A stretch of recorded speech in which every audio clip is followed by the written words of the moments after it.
Hi, it's Talking Reds with me, Gareth Roberts, and Mr. Craig Hannon. First off, before we talk about anything, we want to talk about this, which is the British Podcast Awards. We've been reliably informed that we are in the running for the Listener's Choice Award. We're up there, we're going neck and neck, we're going head to head with the big boys, some blitz from the BBC, some knobheads from the Rag, various other podcasts as well. But surely none of them as good as the Anfield app, surely none of them as insightful, funny, brilliant, etc. You fill in the words, but just vote for us. Please vote for us. Come on, we want to win an award. We haven't won one for ages. We feel like no one loves us anymore. I've listened to the other ones as well. They're shit. They're not all that like compared to us. All of them? I've not listened to all of them, but I'd imagine they're all crap compared to us. You best not be listening to the one associated. No, with not all of Sun. them, of course. Well, that's one of the main reasons, isn't it? Why you should vote for us. Listen, if you'd like to vote for us, and Sam make a big nice graphic, something that goes boom, boom, boom, vote. Handbags on his hands. Yeah, handbags on his hands. Whatever you want to do, but yeah, it is BritishPodcastAwards.com/vote. There's a little search box, type in the Anfield app, it'll come up, click that, fill out your details, press vote, and then done. There's only 2 days left. The closing date is on Thursday. The actual awards are this weekend. Like I say, we'd like to win because it looks good and it means more people get on the Anfield app, and it means we can keep on saying the award-winning Anfield app. Reds news then, stuff in the papers, etc. Trent has done some stuff with the press. The piece I read was in The Guardian. It's about him going head to head, potentially, with Cristiano Ronaldo. Obviously, a pretty decent player down the years, still is now. And Trent says that he watched him on YouTube as a kid, so he's got it all nailed, he knows what he's about. He's done his scouting via YouTube and he's ready to take him on. I mean, seriously, he says, Real Madrid are a very good team. No matter who you're going to play against, it's going to be one of the best players in the world because that's the nature of the team they have. With Ronaldo being one of the greats, probably one of the best players ever, it's going to be an honour to hopefully play against them, and I'm really looking forward to it. I want to challenge myself, I want to test myself against the best players in the world, and there's not many people better than Ronaldo. It'll be a huge test for everyone, and hopefully we come out on top. Arnold also admits that, alongside Gerrard, he always admired Messi and Ronaldo, although he does throw in, which I love, which is Scouse, but not when he was playing for Manchester United, which is Scouse, well in Trent. He also says you have to admit he's an unbelievable player and he's done exceptional things in the game. The numbers that he does season in, season out are absolutely unbelievable. I know a lot about him and Messi because I watched them on YouTube growing up. You always watch those type of players, but you've just got to focus on the game, and if he's a direct opponent, you have to see what the strengths and weaknesses are and use them to your advantage. Trent, of course, if he plays in Kiev, he will be the youngest player to appear in a European Cup final for Liverpool. I mean, what a dream season he's had, and I enjoy the fact that on top of everything else about this season, there's been like a certain romance to it, with Trent, with Robertson. I mean, it came out obviously about Robertson, that tweet, that he put out a few years back where he was like, I haven't got any money. Do you know what I mean? So it's fantastic that these lads now are on the cusp of greatness, basically, because if you're a European Cup winner, not many players can go round and say that. And I remember we had Carragher on, didn't we? And he said, it defines you as a player if you can say, I've won the European Cup. So what an opportunity for Trent. Yeah, there's a romance to Liverpool in this competition anyway. And this club has a love affair with it, and it's brilliant to have a young player who you know grew up supporting Liverpool, who talked about watching the team bus go past his house in 2005 and watched Gerrard lift the European Cup aloft, and now he's getting to do it, and definitely much earlier in his career than he would have expected. A, to be playing for Liverpool regularly, and B, to be playing in a European Cup final for the team he supported as a boy. That's just there's just something lovely about that, I think. And look, I love him. I love him for the fact that nothing phases him, does it? Because you've seen at times this year he's been put down. People have said no, he needs to work in his defending. Then he's come back and he did the performances against Man City, where he was just outstanding. It was as good as he could have played. He was brilliant, and I think he had a difficult time away against Roma. But then the game since that, at the weekend, I thought he was excellent again, really good. And he doesn't look like, a player who's just graduated from the academy and come through and this is his first full season. He looks like a bona fide Liverpool player. He looks as if he should be there. And what's exciting about it is there's so much more to come from him. This is only the beginning for him. He's a future Liverpool captain for me. I think he's a captain in the making. He said himself that he wants to be a captain, which in itself I love, because why not? Set your sights really high, be ambitious, and there is a fire about him, there is a drive about him. You can tell he wants it.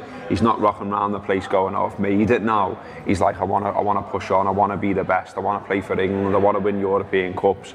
And everything he says, I think he's really good in the interviews that he does. The club do purposely push certain players forward and keep other ones back, depending on how confident they are with the media. Trent, we've seen lately doing lots of media, and no coincidence, because he's pretty good at it. He's also got his head screwed on, and he knows where he's from, and you can see that with the way he helps out with charities and so on. He had the lad on the pitch, didn't he? Yeah, that's exactly it. He's humble. You see that, he's played a season for Liverpool, but he's still, even the other night at the LFC Awards, me and Gibbo were down there, and he stopped to talk to us again. Just didn't have any problems with it. Now, it would have been easy for him just to walk on by, because he's talked to us before, but and it was nice to hear from him after the game. I think that was one of last week's Talking Reds as well. I loved that at the weekend, seeing him with the little lad. That just before you go on, that little lad Lewis that he wheeled round.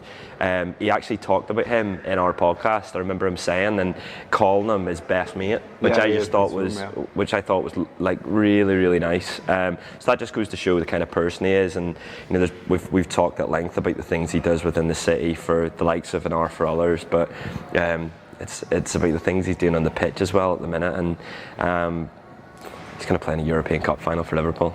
And what I was going to say was, he, with no prompting from anyone, he lashed a tweet out, vote for the Anfield after the podcast awards. My head fell off. You know what I mean? What a guy. What an absolute guy. Amazing. Other news then, Dejan Lovren has been announced in Croatia's World Cup squad. As Bobby Firmino being announced as being a part of Brazil's World Cup squad. Those two will go head-to-head at Anfield on opposite sides in this friendly between Brazil and Croatia at Anfield. That's on the Sunday, the 3rd of June. Tickets are on sale now.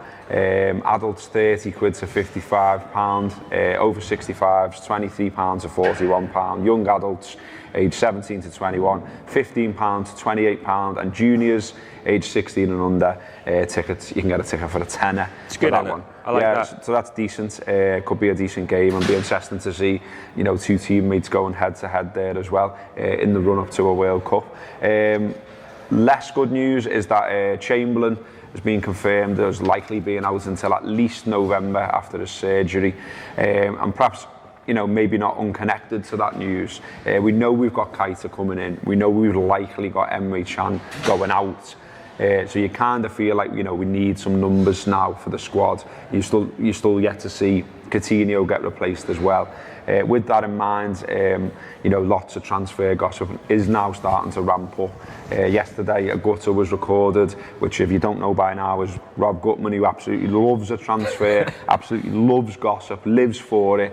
He's done a podcast, and he'll be doing them regularly about who we've been linked to, how good those links are, how likely those links are. He'll be doing that over and over right through the summer. There was also a new show as well, The Market, which is looking at the wider transfer market, not just from a Liverpool perspective. So if you love your transfer gossip, there's loads on the Anfield App Store player right now about transfer gossip. I feel sorry for Mel Reddy and Glenn Price, because at this time of the year, get cased by just Rob Gutman. Rob Gutman's always texting them ahead of the gutters. Can we talk about this? Should we talk about this?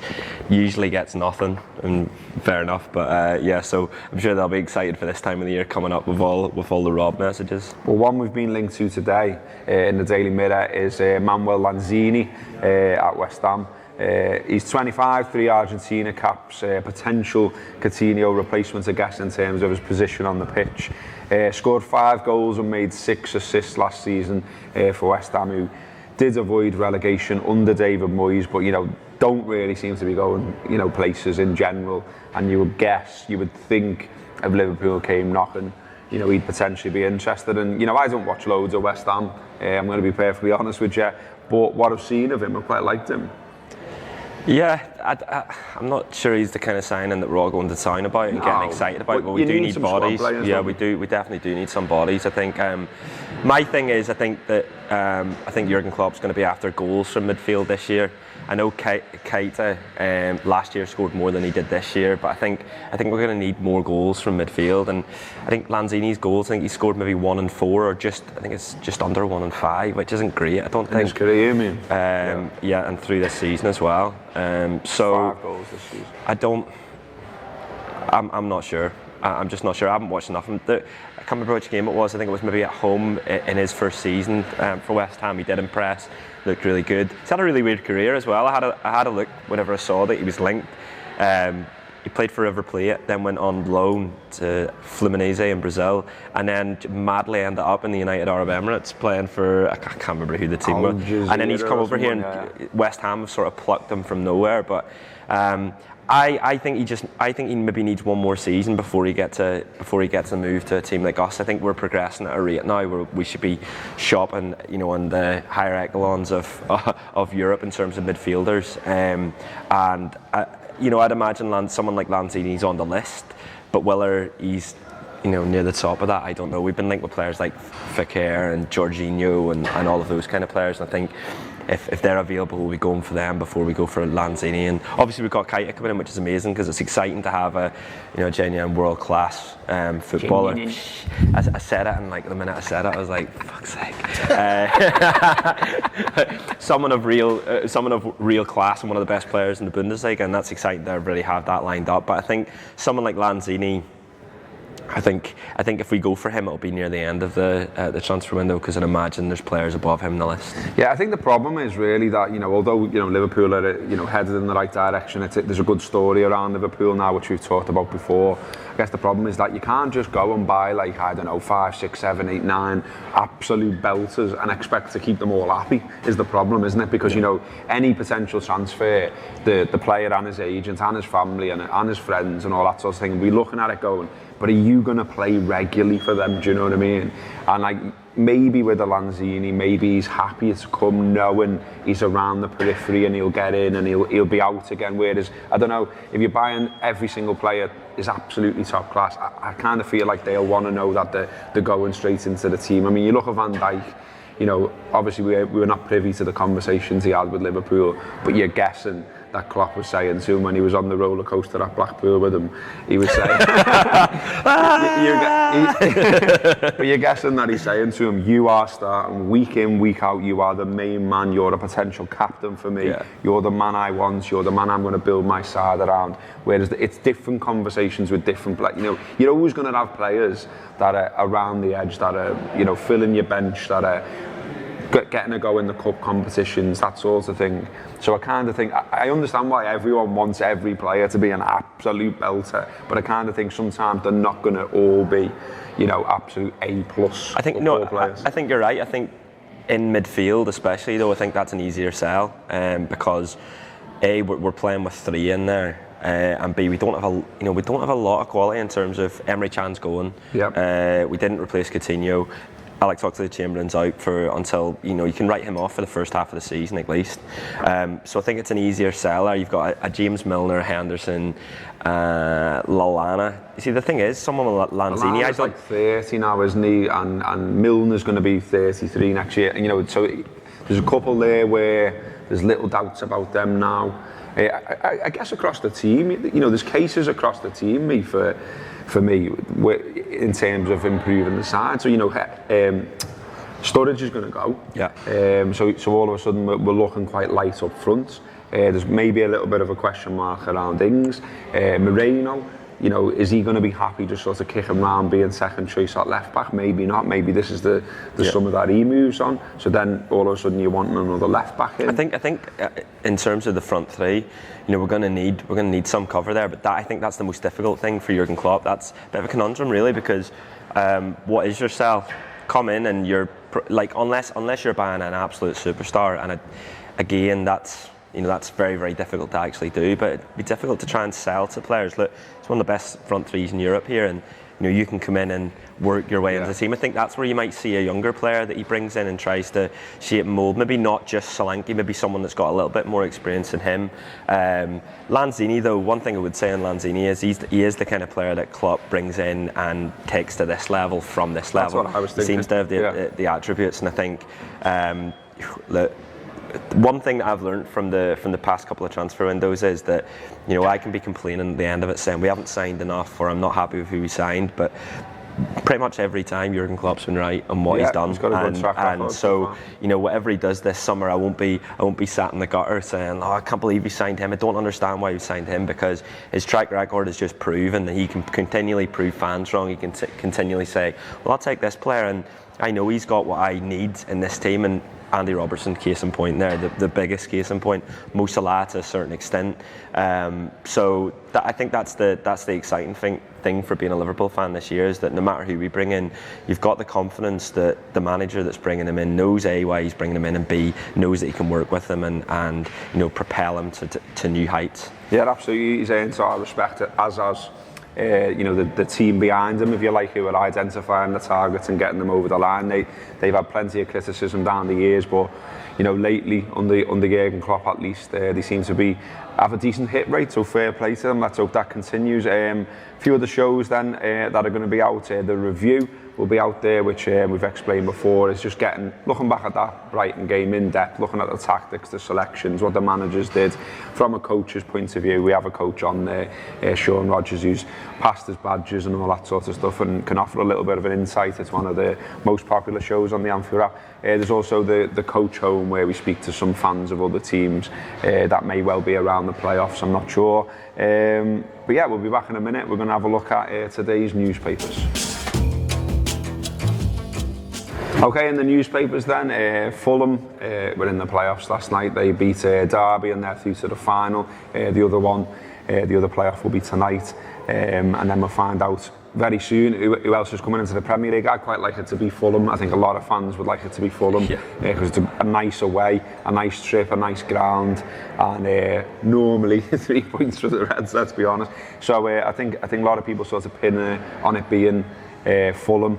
If it's Villa, I don't mind it being Villa, to be honest. Good away as well. I think that's another decent, big allocation on both of them. Another decent away. I didn't. I mean, soz if you're a Derby fan and all that, but I didn't want it to be Derby. I just think it's a bit of well, certainly where the ground is anyway. It's just one of them where the ground's like in the middle of nowhere. And I remember getting a coach tip there years ago. I think it was where Berger scored and maybe Heskey, and I made the mistake of just getting the coach, going straight to the ground, and we were just like, well, there's nothing here. There's absolutely nothing here. What am I meant to do here? And then you're just in a bar underneath a stand, having a few bevies and trying to pass the time. So yeah. I love the playoffs though. They're brilliant. Watched the Tranmere game at the weekend from Wembley. It was brilliant. Down to 10 men within, I can't remember how many minutes it was. Then they scored like 5 minutes later, and then it was 2-1.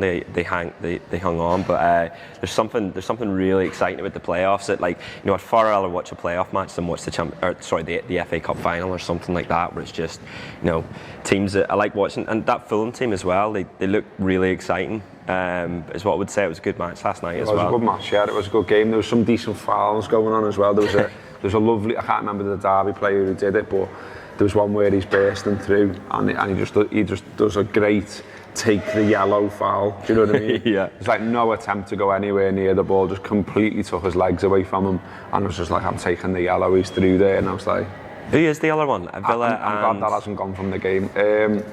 I don't know, why'd you do this to me, Craig? Sorry. We've now got to flick through papers, and I've got to keep talking. Don't know. Middlesbrough, yeah. Aston Villa and Middlesbrough, kick-off 7:45. Villa lead 1-0 after the first leg. There you go. Bruce as well. There you go. What was the big news though today in the newspapers? The big thing for me, at least, that I'm taking from it is the really sad news that it appears to be, as the Mirror has put it here, all over for Big Sam. I mean, this, as you know, is devastating news for me personally. I mean, we've got some great content out of Chippy Tits over his tenure at Everton. Feels like there's been a death on Talking Reds, to be honest. I'm really sad about it. What are we going to talk about? Might have to just talk about the actual Reds. I mean, and you know, just the faces on Blue Noses basically for the whole time he's been in charge. They've permanently been sadder than they've ever been. You know, even the sunshine hasn't made them smile. You know, last game of the season should be a little celebration. You clap off your team. The players come out with the kids, all that kind of thing. They all just got off. There was, I think there was 5,000 or so left in the ground, hardcore, cheering on Big Sam and the boys. I think Sam just went and disappeared as well. He didn't even take part in it, just got off. He's got his payday by the looks of things. Gone in 48 hours, according to the reports today in the papers. What is mad though is that he is still spinning it, and his mates in the media. Like he did this managers show last night on Sky with Jim White. Saw it. It's amazing. And they were spinning between them all that, you know, Sam's done this fantastic job at Everton. Magnificent was the word. Magnificent. They were 13th when he took over. They finished the season 8th. Where's this magnificent management feat that we all seem to have missed? They were absolutely shit away from home. You know, if you were following Everton away from home, you had a really, really, really miserable season, you know, capped off by watching them lose to West Ham. So this idea that he's done this magnificent job, absolute bollocks. But it looks like, you know, he is a goner. He's likely to get the sack, likely to get his big payoff, and likely to disappear in the distance with a boatload of gravy, of course. I mean, what it made me think this as well is, you know, when it comes to the summer and, you know, the season ends, and I always wonder, what must it be like at a football club now? You know, like right now, like the season's ended, you're Everton, for instance, you haven't got a European Cup final to look forward to. You know, what's happening at Goodison Park now? What's happening at Finch Farm? And I thought, well, you know, in the case of Sam going, there'll be a number of changes having to be made to Finch Farm. For one, they're going to have to turn off the cement mixer that was permanently churning out gravy in the canteen. They're going to have to. Sam's shaking his head.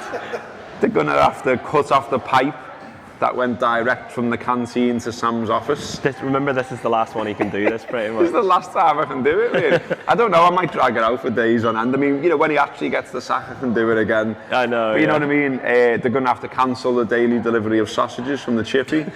And, you know, it's a big blow for chippies in the Merseyside area as well, I would have thought. I mean, you know, we know that Sam loves the chippy. He loves his sausages, he loves his pies, he loves his gravy.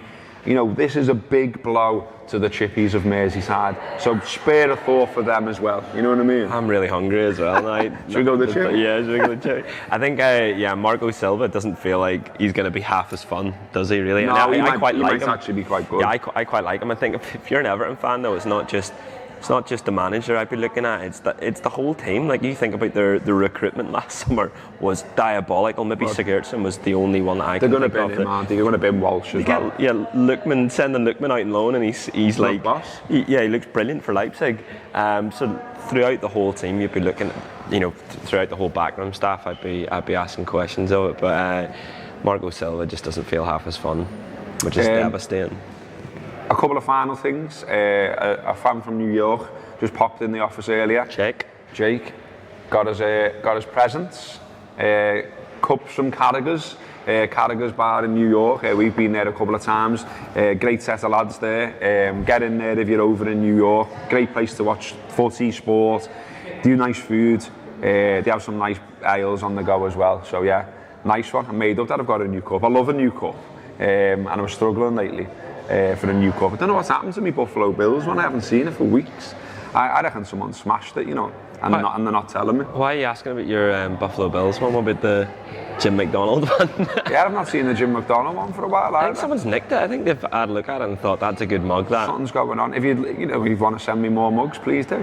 Hi. The other thing is as well, our Mo Salah T-shirt has proved very popular. It's back on sale. Have a look at that. Could be a nice one for you to wear on your way to Kiev. Everyone wants to show the support for that one. It's a European Cup final. You get excited about it. Last something on that shows you Liverpool. Madrid fans aren't mad, are they? They're just all posh and that. So you know, you can go. Sam, if I do this, will you be able to like show it Yeah. Will you definitely show it? Some wizardry is no doubt going to take place on your screen there. But yeah, that's it. That's all the plugs. That's all the stuff done for today. That's been Talking Reds. Back tomorrow with the big mighty Mo in the hot seat.